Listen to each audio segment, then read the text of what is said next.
I don't like those railroads no more. Yeah, Billy Joe, I don't like them rich people either. They nothing but bad news. I swear the government should be in charge of them railroads. Yeah, you know what I think? I think we should make our own party. A people's party? Yeah, but what should we call it? The People's Party! The People's Party, also known as the Populist Party, was a third national party created by the poor and farmers to better represent them and the working man. On May 19, 1891, the National Union Conference got together and approved the new party of the United States. On July 4, 1892, the People's Party held its first national convention where they picked a former Union General, James B. Weaver, as its presidential candidate, and a former Confederate General, James G. Field, as his running mate. The party platform called for the free coinage of silver and gold, a graduated income tax, the creation of postal savings banks, government ownership of railroads, the telegraph, and telephone. Other resolutions that were not part of the official party platform included the secret ballot system, restriction of undesirable immigration, an 8-hour workday, and one-term limit for the President and Vice President of the U.S., and the direct election of U.S. Senators. In the 1880s, as drought hit the wheat-growing areas of the Great Plains and prices for southern cotton sunk to new lows, many tenant farmers fell into deep debt. This made them more and more angry with railroads, lenders, grain elevator owners, and others whom they did business with. This then caused them to come together and form this party. Many journalists and politicians saw little evidence of populism in their states and often treated the party as a joke. Even though many people didn't support them, the National Party and James B. Weaver won over 1 million votes and were becoming more and more popular. However, by 1896, the Populist Party was doing even worse than the Democrats. Two main factions appeared, and the party began to split into two.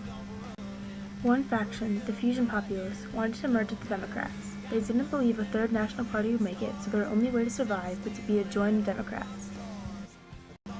The second faction called themselves Mid-Voters. They believed the Democrats only wanted to destroy the third party. They wanted to stay in the middle of the road between the two other parties and merge with neither. Mid-voters soon realized they would not make it in the election. They were forced to campaign for Bryan, who was elected the leader of the Populist Party and who was also more of a fusionist. During the national campaign, Bryan pretty much ignored the People's Party, even though he was its nominee. He had ruined the hopes of the mid-voters and would now crush the fusionists, leaving the whole party destroyed. This killed the party's hopes of ever becoming a national party, and they slowly began to diminish. Even though the People's Party died, the populist ideas still stayed alive.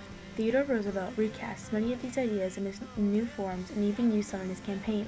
Certain specific ideas that were made were direct election of U.S. senators and calling for aid to farmers and employment on public works in time of depression.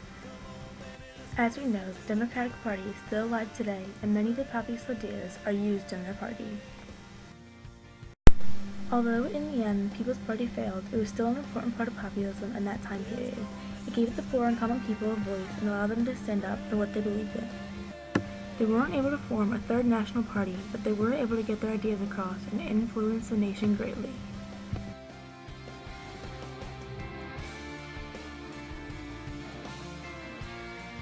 As did two other political groups, the Populists and the Socialists. After the Civil War, many Americans returned to or began farming. But over the next decades, there was an overproduction of farm goods.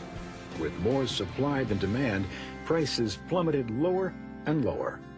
At the same time, the cost of seed, fertilizer, and railroad transportation increased, leaving more and more farmers little money to support their families and still pay their debts to bankers. In protest, farmers began to organize political parties.